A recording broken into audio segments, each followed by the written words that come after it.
Iain, Labour's view. You know our view on IES, we'd scrap it and use the money for something better, but I've spoken to probably hundreds of teachers, every principal in the city, and the most positive thing I've heard said about it is that there wasn't adequate consultation. That's the most positive thing I've heard about it.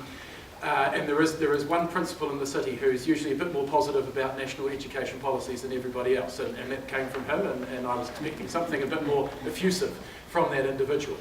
And so let's have a look at what is positive about it, and that is the idea that we should be taking the talents that exist within our teaching profession and trying to ensure that there is information sharing and using those talented people to support others in the teaching profession. Now that in and of itself is a good concept.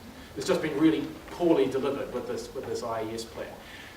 And one thing I've heard from teachers is a model that they would be interested in is if a teacher or a principal was actually seconded into that type of role for a couple of years, so they weren't chopping in and out of their classroom. But the thing that really kind of bothers me as a parent about this is if you've got a good teacher teaching your children, you're potentially going to lose that teacher for 2 days of the week, and they're going to be in and out of the classroom creating upheaval for your kids. It's just it's a poor model for primary in particular.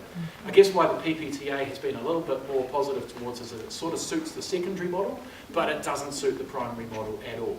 And actually the PPTA, the executive, has been positive about it, but they haven't had their ratification vote like the NZEI has, and I can tell you the feedback I'm getting is that ratification vote is not going to go well either. But there is a concept behind it which is worth investigating.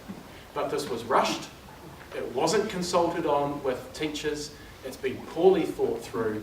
We've got to go back and actually say, right, the money is in education, that's great, let's use that for something that works, and if we want to use our talented individuals to support professional development and growth across the sector, let's look at what actually works, and we'll work with you to make sure we come up with a model that does work.